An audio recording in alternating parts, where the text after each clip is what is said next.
today we are making Grandma's Thanksgiving dressing recipe. We grew up with this recipe. I have an 8x8 inch pan here, and I'm just gonna spray it with non-stick cooking spray. Look at you one-handed. I know. You're doing great. There is stovetop stuffing, but to make Grandma's stuffing, I like to use this. And then to this mixture, we're gonna add 1 cup of chopped apples. Nice. And any apple will work for this recipe. We've used Granny Smith. I think these are Gala apples. Yeah. Really. How many apples did you use here? I used 2. 2 apples, okay. So, and I just Perfect. cut them up into little bite-sized pieces, and then we're also gonna add some fresh mushrooms. Nice. Nice. And then 3 stalks of celery. And we've just chopped those up pretty fine. And then, this is the fun part. You're gonna add your 1/4 cup of butter into 1.5 cups of boiling water. And then the butter is just going to melt in the water. Nice. You can kind of stir it around, and then we will pour this, once it's all melted, over the rest of the ingredients and mix it all together, fully incorporate it. Pretty much melted. There's a little bit of butter, but it will still, it will melt as we go, together. right? So, carefully pour over everything. And then you'll want to make sure that your oven is preheated to 350 degrees. Yes. So we'll just mix this together and then we'll add it in. So you can put this in the fridge just like this. So cover it with foil, stick it in the fridge the night before, 2 nights before. It will totally be fine. And then when it's time to pull it out and cook it, you just take the foil off. Then you're gonna cook it for about 35 to 40 minutes. The next recipe is our make-ahead mashed potatoes. Now, you have to do it the right way or they kind of get stiff and nasty. True. Okay, so we're gonna teach you today the best way to do it. Of course, I'm gonna use the Instant Pot. It's There's just no what other I do. way. I know. Let's be honest. If you guys don't have an Instant Pot yet, I highly suggest getting one, especially if you're in charge of Thanksgiving, because cooking things in there is a breeze. This one is a little bit bigger. It's an 8-quart. If you have a 6-quart, this will work just fine. It's about 3 pounds of Yukon Gold potatoes. I like using the gold potatoes. I just feel like the skin tastes better than the rest of potatoes. And it's Thanksgiving. I'm too lazy to peel potatoes on Thanksgiving. Then to make sure the Instant Pot pressurizes, you need about 1/2 cup to a cup of water. And then you just put the lid on. That's simple. Okay.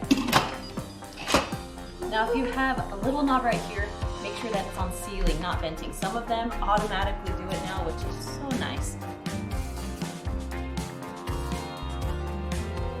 Once the timer is done and it's done cooking, you're gonna release the pressure. So push your little venting knob and let everything out. I already did that, so we don't have to watch that. Then once all the pressure's out, you can lift your lid. Okay, there's a little bit extra water in there. I'm gonna get my little strainer thing. I don't know if you guys seen this. I use it all the time. It's my favorite. It goes on like all pots and pans, even your Instant Pot. I think it's like what, 15 bucks on Amazon, but probably one of my favorite kitchen gadgets. Right here in the Instant Pot, I'm gonna mash all the potatoes with a potato masher. Now you can use beaters, but I like my potatoes with a little bit of chunks in them, so I like to use a potato masher. We're just gonna mash all these babies. Before I mash them completely, you want to add some of your ingredients because we want it to melt in there. So I'm gonna add about 4 ounces of cream cheese. Just eyeball in there, there we go. Then I'm just gonna add 1 tablespoon of butter right now. While the cream cheese and butter are melting, we're gonna add about 2/3 cup of sour cream. These are good, like loaded potatoes. Because they are not creamy enough, we're gonna add 1/4 cup of whole milk. And then about 1/2 teaspoon of salt. You can add more salt if you want to. I love salt, so I would probably add a little bit more, but we'll follow the instructions today. Now we're gonna take the potatoes.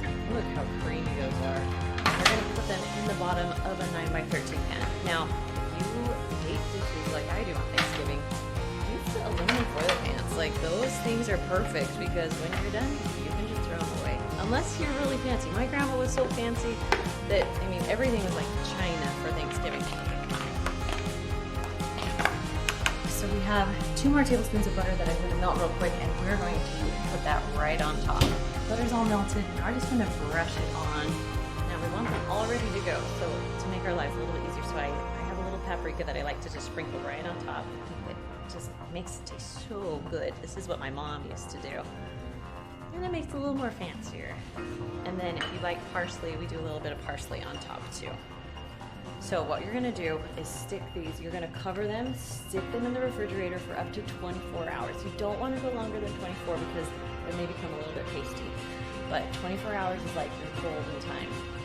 When it's time to cook them, you're going to pull them out of the refrigerator. You're gonna let it sit for about 30 minutes. That's the secret, let it sit. Then you're gonna cook them 350 degrees for about 25 to 30 minutes, just until everything is heated through. For this recipe, we are making our mom's sweet potato recipe. It is so good, and we are using sweet potatoes, not yams, but you can use yams if that's what you prefer. Right, but this really is for sweet potatoes. And it's so good. Oh my gosh. So we have 4 pounds of sweet potatoes. Yeah. So we've actually boiled these earlier just to make life a little bit easier. But then you just want to peel all the skin off. You don't want the skin on the sweet potatoes. We're actually going to slice them into like 1-inch pieces. Yeah. There we go. This like reminds me of my childhood, sitting there on like Thanksgiving morning or the night before watching my mom Seriously. cut these into like little fingers. Right.